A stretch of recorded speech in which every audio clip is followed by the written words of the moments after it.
Coming up, Charlie Kirk came to campus asking students to prove him wrong. We'll show you the event and explain why protesters showed up. And the Pullman City admin has been cleared in an Opkin North investigation. Why Pullman police thought Mike Urban was involved. This is Murrow News 8. From the Northwest Public Broadcasting Studios on the campus of Washington State University, this is Murrow News 8. Hi, I'm Cooper Morgan. And I'm Seth Stern. This is Murrow News 8. Conservative commentator Charlie Kirk visited Washington State University on Thursday, drawing a large crowd to the Glen Terra Mall. The event sparked strong reactions from both supporters and protesters, prompting discussions across campus. Conservative commentator Charlie Kirk brought his American Comeback tour to Pullman yesterday. The event took place at noon on Glen Terra Mall, where Kirk addressed topics such as free speech, immigration, and conservative values. While many came out to hear Kirk speak, I think this is a great thing, people come together. Others organized peaceful demonstrations nearby, expressing opposition to his viewpoints. We're out here to celebrate, to, drown that out, right? Be louder, as I like to say it, bigger, wiser, stronger kind. We might be smaller at the moment, but, our voices are going to be a lot louder than theirs. The university ensured a strong security presence with Pullman police and campus police monitoring the event. Civil discourse, make sure there's no violence, right? So disagreement's good, conversation's good. We just want it to be, nonviolent. So that's our goal today. Yep. Despite differing opinions, the event proceeded without any major incidents.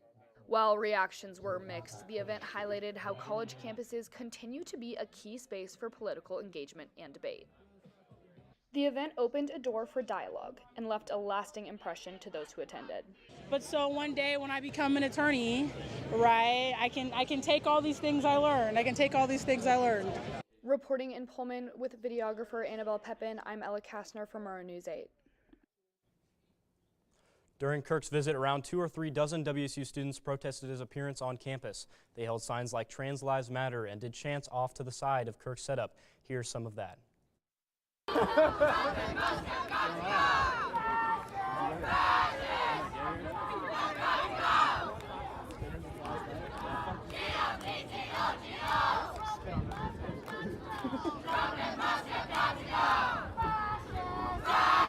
The protesters were also observed yelling out that they want justice now. Sienna Guadagnoli, the core organizer of the protest, said the purpose was to acknowledge that LGBTQ+ individuals exist and are seen, as Kirk has historically been opposed to the community. 2 young adults were released from Whitman County Jail yesterday after gluing signs around campus protesting Kirk's visit. 26-year-old Jeremiah Paparazzo and 21-year-old Elisa Bennett were arrested and charged early Thursday morning with obstruction and malicious mischief by WSU police. Police Chief Gary Jenkins said that the charges are because they allegedly ran from police officers and because the posters will take time and money to remove. He told the Spokesman Review in an interview that it is not a case about First Amendment rights, but simply of the rules surrounding posting signs on campus. If the damage is over $750, it will be a felony. A shooting at Florida State University yesterday has left 2 dead and at least 5 injured. The 20-year-old suspect, Phoenix Ickner, was sent to the hospital with non-life-threatening injuries, according to Tallahassee Police Chief Lawrence Revel. Ickner is son of a Leon County Sheriff Deputy, and the weapon used was a gun belonging to Sheriff Deputy Jessica Ickner. Pullman City Administrator Mike Urban has been cleared in the city-led probe which connected him to Jake Obgenorth. According to the city, Urban was placed on administrative leave March 28th while Washington State Patrol was investigating the former Pullman police chief. WSP found messages between Obgenorth and a citizen initially believed to be connected to Urban. After further investigation, the city determined that Urban did not engage in any form of inappropriate conduct. WSP's latest report suggests Obgenorth likely used Urban's name to hide contact information for a private citizen on his phone. Obgenorth was placed on administrative leave in December after being charged with sexual assault, which was dropped after the accuser's protection order against him was denied due to a lack of substantial evidence. He submitted his resignation on March 27th after 30 years in law enforcement and acting as Pullman police chief since 2022. Aaron Brashears now heads the Pullman Police Department. Washington State Supreme Court has overturned a ban led by citizens to make public camping in Spokane more strict. According to the Seattle Times, the case was unusual because it focused on residents of a city and how much they can force elected officials to handle issues of homelessness. Spokane has done similar initiatives in the past that have also been struck down by the Supreme Court when it comes to dealing with homeless in the city. Funding for Washington State's prison libraries may be at risk due to a cut of $3.9 million in federal grant funding. It is not yet clear what the elimination of funding would mean for the prisoners, but the money currently helps support libraries at Eastern and Western state hospitals, among others. A Rhode Island judge will hear arguments in the legal challenge to the cuts today. On Wednesday, the University of Idaho announced that the federal government has terminated the largest grant in the university's history. The $59 million Partnerships for Climate Smart Commodities grant was used to provide payment to Idaho producers for developing sustainable agricultural practices. U of I says it was terminated so the U.S. Department of Agriculture can create new criteria for the grant money.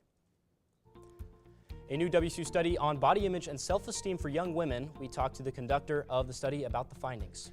And WSU's Bot Brawl team takes a page out of BattleBot's TV show. Did they win the fight? Well, that's up next.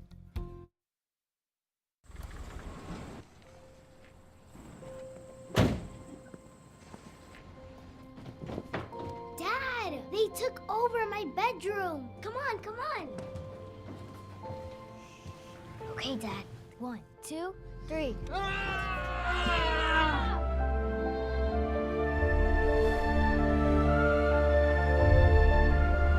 Dad!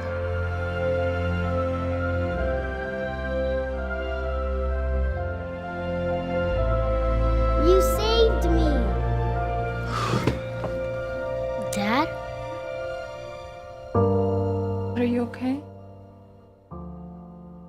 I'm fine, dear.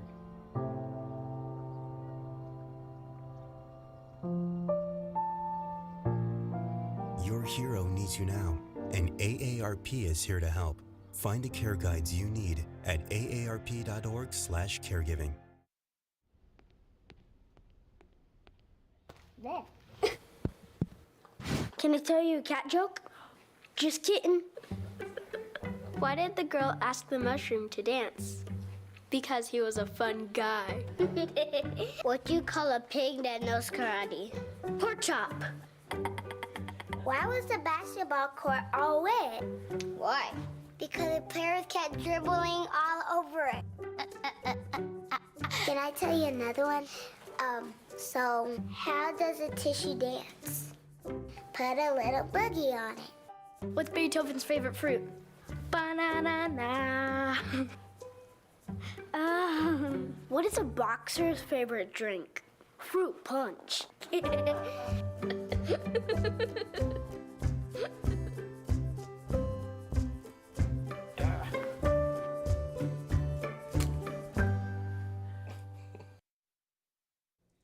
Our reporter Macy Harden looked into a study of social media and how it affects body image and self-esteem in young women. Here's more.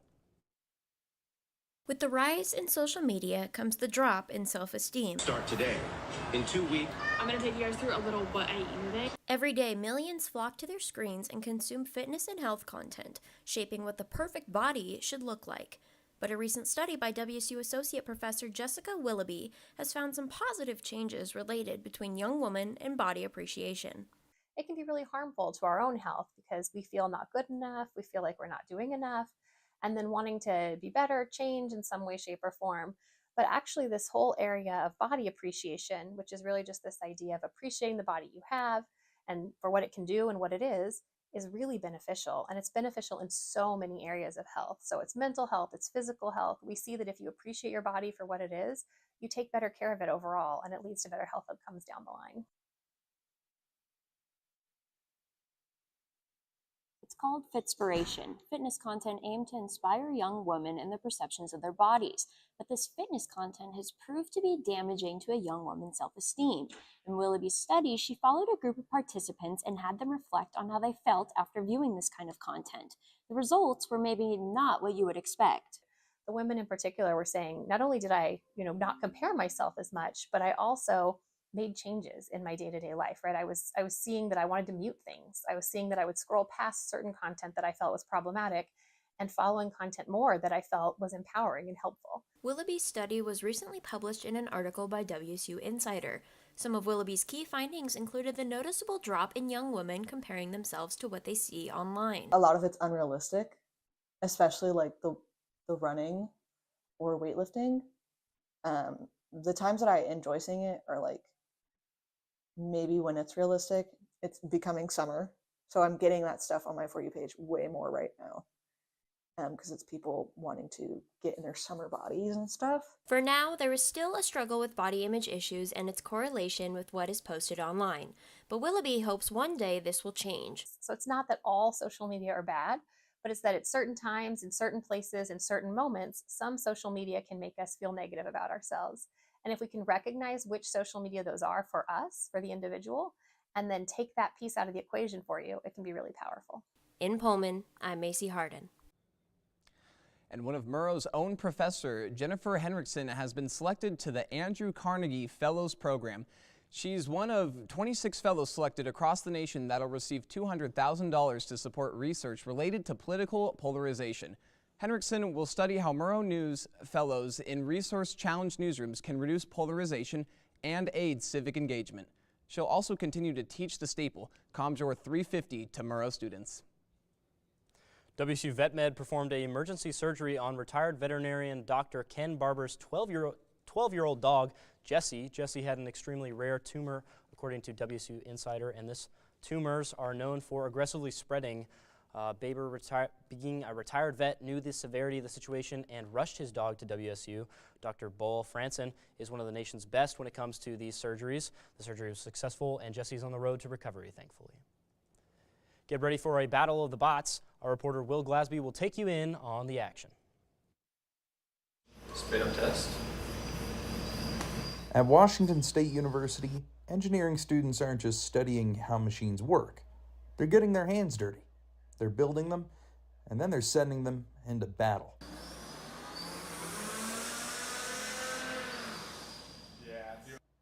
Freshman Ryan Evans is one of the students preparing to enter the Crimson Bot Brawl, WSU's biannual combat robotics tournament. He says building a robot isn't just about making it move, it's about making it survive. Everything you design, you kind of have to keep in mind like the forces here. The way I visualize it is any piece on my robot, or the old one is, but when it's fully assembled, you have to be like visualizing if it's hit by a sledgehammer, like full swing sledgehammer across this way, how's it gonna move or whatever. And so designing it to not move or move how you want it is kind of the hardest part for sure. Each student is responsible for their own bot, designing, machining, and assembling every piece from scratch. The stakes? Winning, throwing in the towel, or being torn apart. Benjamin Bowen is competing with his robot Diamonds, built around a spinning egg beater weapon. But he says the real victory is learning how to adapt, problem solve, and plan ahead. You really just have to, when you design it, you have to think about how you assemble it. You have to just really just plan ahead for how it's gonna be manufactured and not just if it looks cool or not. Despite the fierce competition, the students say that the culture inside the lab is supportive, creative, and always collaborative. Oh, I mean, if you watch our events, if you come to our events, you'll see even with a tough loss, everyone's shaking hands, hugging after the matches. We're all, I mean, the bots go into the ring and it's serious, but we're all friends. So. Just the bots aren't happy. The bots are not happy afterwards. The Crimson Bot Brawl is happening on April 19th. And whether their bots win, lose, or get torn to shreds, these students are ready. For Murrow News 8, I'm Will Glasby.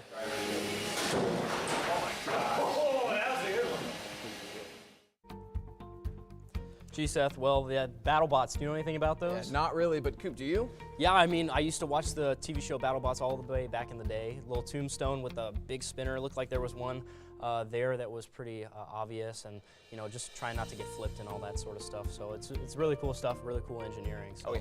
Pullman has some events for Easter weekend, though, where and when to make some excellent memories. And your weather report with Bailey after the break.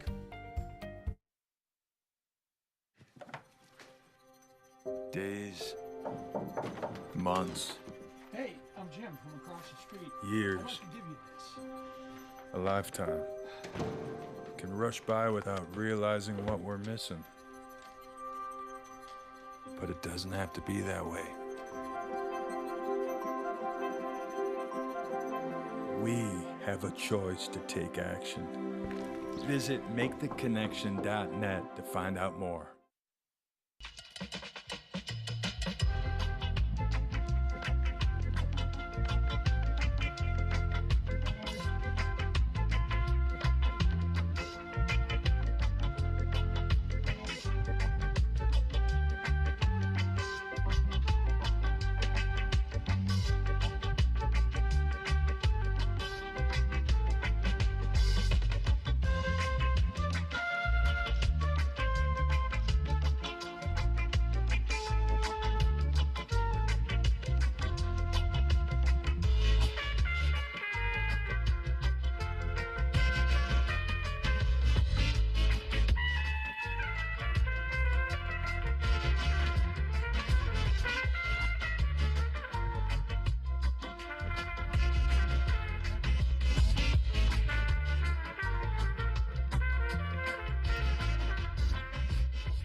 Can I tell you a cat joke?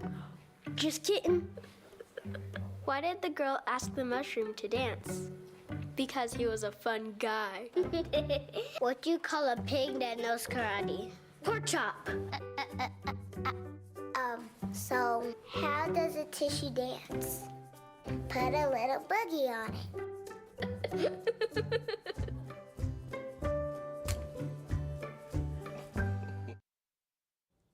Spring is in the air and Easter is coming up this Sunday, and the community has a couple things going on to celebrate. Today at 7:30 p.m., Living Faith Fellowship is putting on an Easter production called In His Steps Past, Future, and Present. And on Saturday at 9 a.m., the Moscow Pullman Building Supply is hosting an Easter egg hunt. Later in the day at 2 p.m., the Pullman Aquatic and Fitness Center is hosting an underwater Easter egg hunt. And speaking of spring, the season of butterflies, our reporter Emmett is out butterfly hunting. How is it going out there, Emmett?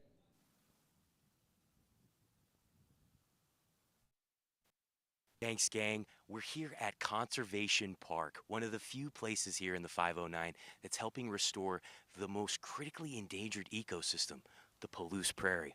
And we're here today looking at butterflies.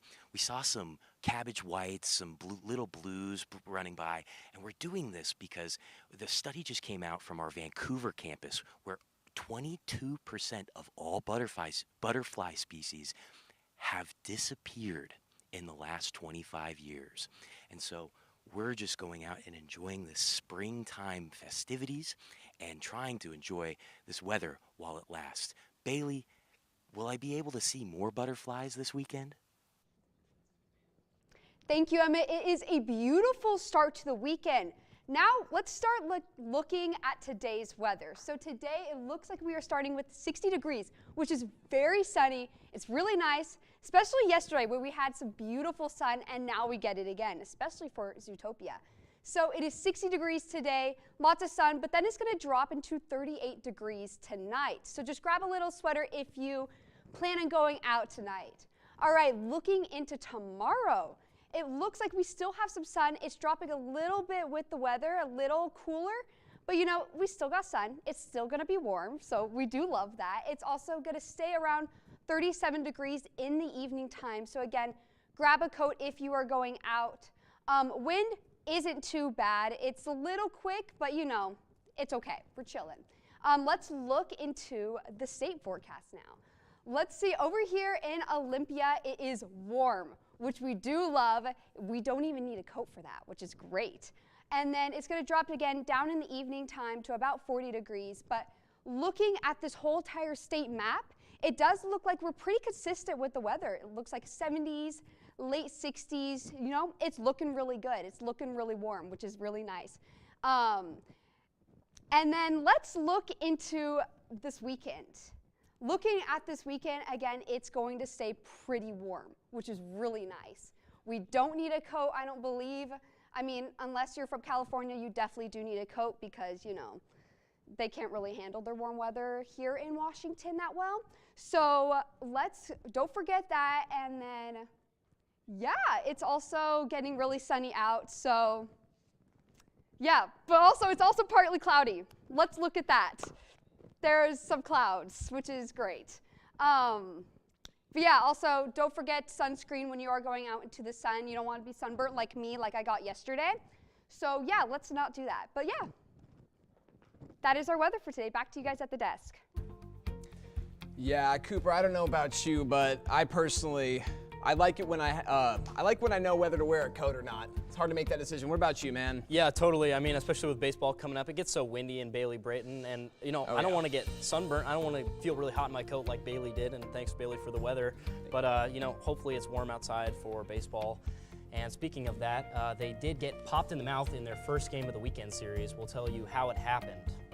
And a former Coug is declaring for the NBA draft. What big man wants to go to the league? Evan has your sports next. There was an old woman who lived in a shoe. She had so many children, she didn't know what to do.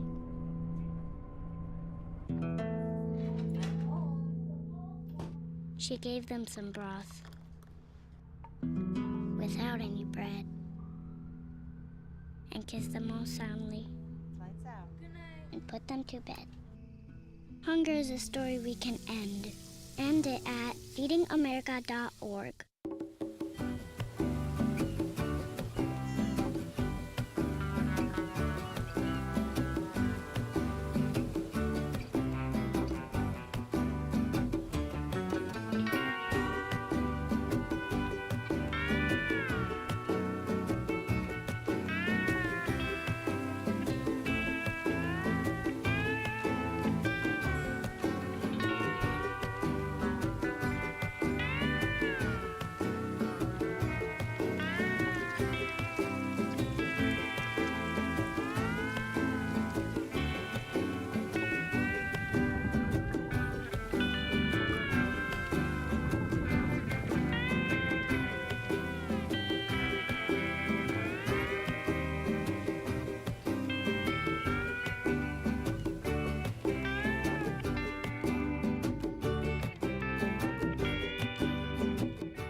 So, I just moved in with this family, and it's embarrassing. The little one, he likes to go outside and crawl around in the giant litter box. I don't know what he's doing. I mean, I was born and I knew how to use the litter box. Look at that. That's disgusting. Oh, poop already. You're making me nervous. Oh, okay, I can't look at this anymore. I really hope he grows out of this, for his sake. Hey everybody, I'm Evan and this is your sports. Starting off, WSU baseball started a 3-game series yesterday in an absolute rout. They got blown out 19-0. Wow. The Cougs were only trailing by 1 until the top of the 7th inning, where from there they went on to get outscored 18-0, including letting up 11 runs in the top of the 9th. The Cougs host Game 2 of the series today for a Crimson out at Bailey Brayton starting at 4:05 p.m. and tomorrow is Junior Coug Day at noon. Now moving on to WSU track and field, Cougar track and field athletes combined for 4 event wins and 15 personal bests across 4 events yesterday in California and in Washington. Freshman standout Evans Curry finished with the 3rd best time in program history in the 5,000 meter, while fellow freshman Rosemary Longisa posted the 6th best 800 meter time in WSU history to recap yesterday's Brian Clay Invitational. Now, the last round of the NBA play-in tournament finishes up tonight. Both of the 10 seeds ended up getting it done on the road as the Miami Heat defeated the Chicago Bulls Wednesday in a 109-90 blowout. They now travel to Atlanta to take on the Hawks at 4 p.m. on TNT for the last seed in the East and a dance with Cleveland. The Dallas Mavericks defeated the Sacramento Kings the same day with a score of 120-106, earning a battle in Memphis with the Grizzlies at 6:30 p.m. tonight on ESPN. The winner earns a showdown with the Oklahoma City Thunder. More playoffs begin tomorrow aside from the NBA, moving from the hardwood to the ice rink. The NHL playoffs begin tomorrow with a couple of great games from the Western Conference. First, at 3 p.m., the St. Louis Blues make their way across the border into Winnipeg to take on the Jets, who finished the regular season off with the most points. And then following that game, the Colorado Avalanche head down to Dallas to take on the Stars in what some are calling the series of the first round. Now, the Mariners are staying hot as they take another series against the Cincinnati Reds. After an amazing comeback win yesterday with back-to-back home runs in the top of the 9th inning from Cal Raleigh and Randy Arozarena, they went on to complete the comeback in extras, putting up 4 runs in the top of the 10th. The Mariners above 500 now on the season as they begin a series with their rivals north of the border in Toronto against the Blue Jays today at 4 p.m. Former Coug Ruben Chinyelu has declared for the NBA draft. After transferring from WSU to the University of Florida and winning a national championship last year, the 6'10" sophomore out of Nigeria has decided to take his talent to the pros. Lastly, the NFL draft begins next Thursday with lots of noise around who the Seattle Seahawks are going to draft. They currently hold the 18th overall pick in the draft, and after they traded away star DK Metcalf and with the signing of Sam Darnold and re-signing of Drew Lock to back him up, lots of rumors have been going around to the Seahawks as they are trying to fill that big body role at receiver, potentially taking University of Arizona's Tet McMillan or even Iowa State's Jaden Higgins. We talked a little bit about Easter events this weekend already, but what about Easter traditions? We'll have some up next.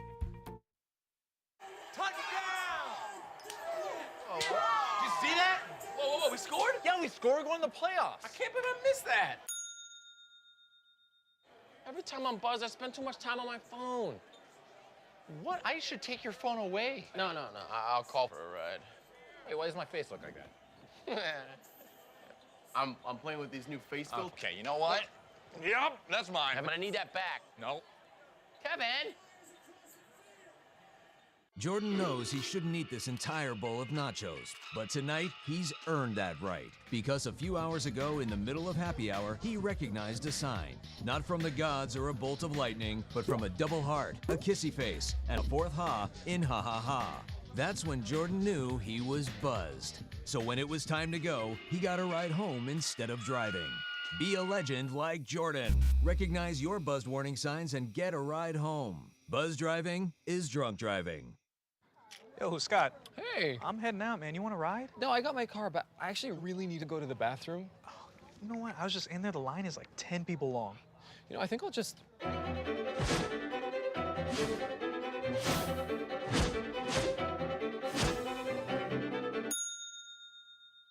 Dude, are you okay? You wouldn't believe what I was just thinking. I am definitely buzzed. Yeah. I think I will take this, and I will take that ride home. Smart man. Did you see how that dog was looking at me? What do you think you're doing, Kevin? Was just gonna drive home.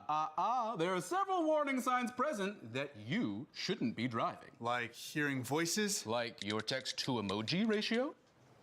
Oh man, the selfies. Selfie, nailed it. We all have warning signs that let us know that we're probably not okay to drive. Mine is pretending to be your subconscious. Craig, come on man, let's split a ride home.